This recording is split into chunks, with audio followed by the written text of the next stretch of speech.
today. We will skip ahead to the end so we have some idea of where we are going. Of course, since today is the fifth Sunday of the month, and at the end of our time together today, we will have a moment and a time for testimony, for you to share some stories from your own life. And our theme today is about ways we have been surprised by God. Any way that God has surprised you in your life or in your faith. So keep that in mind. See if stories come to mind that you would be willing to share as we hear this story from our text today. Our story is from Luke chapter 10. It's probably one of Jesus' best known parables. I would put the parable of the Good Samaritan up there along with the prodigal son as probably about the two most popular ones. It's made its way into popular culture. It's made its way into the legal system. Of course, it begins the way a lot of these stories do. There is a lawyer who decided he was going to try and trick Jesus, with being an expert in the law. He said, "Jesus, I have a question." I'm sure there's a crowd gathered around Jesus doing teaching. And he says, "What do I need to do to inherit eternal life?" As many teachers do, Jesus throws the question right back on him, right? After all, he's supposed to be the expert in the law. So Jesus says, "Well, you're the lawyer. Tell me, what do you read there?" The lawyer says, "Well, it says to love the Lord your God with all your heart, soul, mind, and strength, and to love your neighbor as yourself." And Jesus said, "Yeah, do that, and you will live." But we know lawyers. Nothing against any of them individually, but they like to be right and the smartest ones in the room, and so not to be outdone, the lawyer says, "Well, okay, but who is my neighbor?" Now, this isn't an unreasonable question, right? After all, if half of inheriting the kingdom of God is built on loving your neighbor, then it's not unreasonable to ask, well, then who is that? The problem, of course, is that he wants to trick Jesus. He wants to show how he's superior to Jesus. But Jesus also doesn't really answer the question. Instead, he starts to tell a story. There was a man going down from Jerusalem to Jericho. Jerusalem, of course, is up on top of a mountain, and Jericho is the base of that. And as he's headed down, he is set upon by robbers. And jump out and surprise him, and beat him and strip him, and take everything he has, and leaves him in the gutter, bloody, waiting to die. But as chance would have it, soon a man comes along. Not just any man, but a priest, a servant of God and of the people. Of course, the priest sees him laying there in the gutter and decides to pass by on the other side, no reason given. Shortly after that, a Levite comes by as well. Now, the Levite is a little bit of an unspecific term, depending on where you're reading in the Old Testament. The Levites can have several different roles, but they all seem to have some religious purposes, but especially some administrative purposes. And when Jesus drives out the money changers, they were probably Levites. They handled some of the day-to-day paperwork within the temple. Point being, if you went to the temple, you would see both the priests and the Levites there doing work. One of the other things the Levites would do is teach people about the law. And so I have to wonder if the Levite makes an appearance here is a little bit of a jab in the face of the lawyer who's asking questions. Not just a priest who walks by, but to the lawyer, somebody who is an expert in the law himself walks by on the other side. But regardless, at this point, the crowd has to be salivating. It's not just Baptist preachers who started the idea of 3 points in a poem. It's been a common way of teaching in Jewish religion, and Jewish teaching was no different. You would give people 3 examples, 2 that weren't so great, and then the third one would be the hero. They would be the person you would want to model yourself after. And so if a priest and a Levite both failed in their duties, then who in the world was this hero going to be that Jesus was going to hold up as an example for everybody to learn from? Jesus says, "And then along comes a Samaritan." And it just gets tense automatically. So you have to understand the relationship between the Jewish people and Samaritans. Back when Israel split and then was conquered by 2 separate kingdoms, the Samaritans lived in, Samaria, there in between. They weren't necessarily taken into exile. Rather, these foreigners came in and intermarried with them. They didn't stay faithful to God.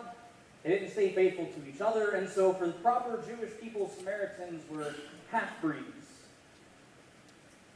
They didn't keep the covenant with God. They were to be avoided.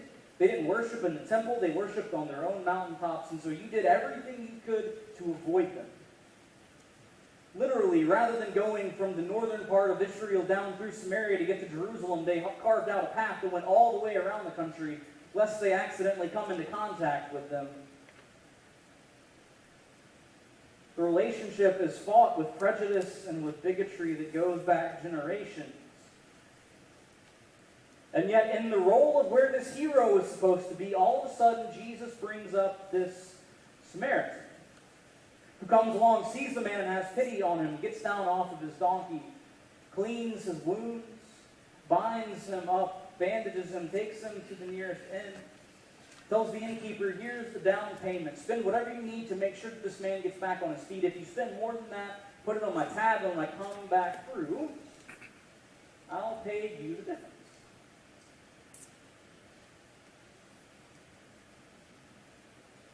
Into this tension, then Jesus asks a question. So tell me, sir, who's the neighbor? You have a priest and a Levite, people who could literally be neighbors of the man who was beaten up. Perhaps he'd seen him in the temple, depending on how wealthy he was. Maybe he lived next to him. But tell me, who is the neighbor? I don't know, maybe reading too much into this, but you'll notice the lawyer can't speak his name. His answer in my mind through clenched jaw and gritted teeth, not the Samaritan, but the one who showed him mercy. And perhaps to add the greatest insult to injury, Jesus finishes off this story by saying, go and do likewise.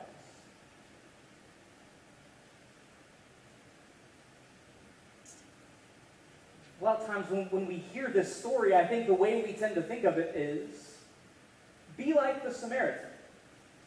Show peace and grace and mercy, and yes, do all of those things. But to really understand what Jesus is getting at here, we have to understand this parable in the context of where they were living, of the realities of the tensions within their own community. And when we start to understand, when we start to see the parable through that lens, what we find is somewhat of a warning. A warning against limiting where we might see God for any reason, be it time, prejudice, preconceived notions of where God tends to hang out. We begin to understand that perhaps the message here is to look for and see the face of God, even among those people we would tend to cast out or ignore. I think sometimes God has a way of speaking through our prejudices in order to make a point. Because I think Jesus clearly knows what he's doing here. Jesus could have used anyone to be this third person who showed mercy, but instead he uses a Samaritan. As far as the people in the crowd were concerned, he's scraping the bottom of the barrel here. He's going for shock value, not just trying to step on toes, but to stomp on them hard. His message here isn't, don't be nice. Not don't be friendly to the Samaritans, but rather identify with them. Model your life after them. Jesus knows he's going to make some people mad. For ourselves, I wonder, just as the crowd would never have expected to be told to be like those that they see on the margins, who is that in our context? If Jesus were to tell this story today, who would fill the role of the Samaritan? Who do we typically cast aside or ignore that Jesus tells us to look for God in their faces? I think a lot of times we get focused on the priest and the Levite in this story. We do one of two things. We either make excuses for them. Well, they might have been on their way to serve some holy function in the temple, and if so, maybe they had already ritually cleansed themselves, and to touch someone who was bleeding, or God forbid may have already died, would make them unfit to do that. They would have been ritually unclean. They would have had to go through the whole process all over again, and in the process might not have been able to serve those that they had been called to serve. We make excuses for them, or maybe we condemn them. They should have helped us. servants of God and of the people. What higher calling could they have had than to do that? But instead they were focused on something else. Shame on them. And yet when we read the parable, we find Jesus doesn't condemn or make excuses for these two people. They serve as placeholders here. Probably because they are people that others would have looked up to. They are the people that others would have wanted to model themselves after. I think, too, how often are we so eager to serve God over here in this other place that we miss the opportunity to serve God laying right in front of us? How often are we so eager to get to a place where we feel like we can worship God that we miss the opportunity to worship where we are? And when you hear this story through a different context, you can start to see the overlap with all of those other things we read in Scripture. Now, from the beginning of Genesis, we find that we are all made in the image of God, that God is in every person. We're all made in that image and therefore have value and deserve respect and love and care. But we also start to see echoes of when people ask Jesus, when did we see you and give you food or clothing or water or visit you? Jesus says, well, as often as you did this for the least of these, you have done it unto me. But then he turns around and says to the others who say, listen, we never saw you doing anything. If we had seen you, we would have clothed or fed or visited. They were focused on other things and missed the presence of God in front of them.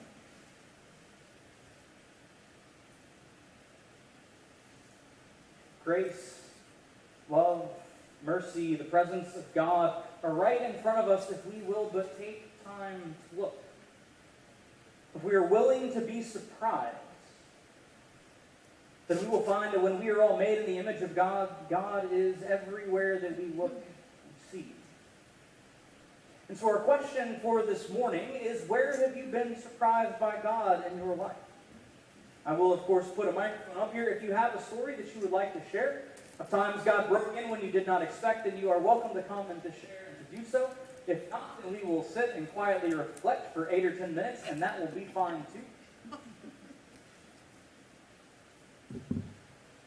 But as we begin, I will start off with a story. When I was probably 14 or 15, my youth group had gone up to Louisville, Kentucky for summer camp. My group had found its way to somewhere, despite having lived there for a few years, I'm not sure where, somewhere on the west side of Louisville, which was 95% African American. Back in the first part of the 20th century, most of the white residents of Louisville had gone east. Most of West Louisville had been redlined. And so we found ourselves over working in some of what we might consider projects, doing vacation Bible school type things for children who lived in the community. So one afternoon, I went out with Mandy, our Bible study leader, and one other guy who was maybe 12 or 13 to just see if we could find children and go up and talk to their parents and say, we are doing this thing over here for the rest of the week, if you would like to come join us. About halfway through our time walking around, we were about halfway down this block, and at the end, turned this man who started coming right towards us. He was an African-American man who was built like J.J. Watt, or Jadeveon Clowney. He was maybe 6'3 or 6'4. I would guess 260 or 270, every last ounce of it muscle. And he was mad. Don't know what about, but he looked angry. No, of course, we don't fit in. We don't belong. We're aware of that. We're white people wearing white shirts and white shoes. We know that we stick out like sore thumbs here. And so we do the thing where we just look at our feet and hope that nobody notices that we're standing on the sidewalk. And he comes and he doesn't move for us. We kind of move for him, kind of get bumped out of the way. And after he walks past us, he doesn't say anything, doesn't acknowledge us. I look over at the other kid who looks like he's about to cry. I look at our Bible study leader, Mandy, who at the time looked afraid. I think probably knowing her better now, having gotten to know her more since that summer. She was also probably thinking, we're okay, don't be racist. We're okay, don't be racist. We get another 3 or 4 steps, and all of a sudden the ground starts shaking. We hear this bass rolling, reverberating, side-splitting laughter. And we turn around, and this man is bent over double with his hands on his knees, laughing hysterically. After a few seconds, he stands up and turns around with tears streaming down his face. He says, "You people are too easy." He says, "Look, we appreciate what you're doing here in our neighborhood. God bless. You guys have a great afternoon." And turned and walked away. And then it was our turn to laugh. And we were surprised in that moment by two things. One, it was a good reminder that people were noticing what we were doing. We weren't working in vain. What we were doing was appreciated, and it was having an effect. But it was also a good reminder to ourselves not to take ourselves too seriously, because often the work of God involves a good bit of laughter as well.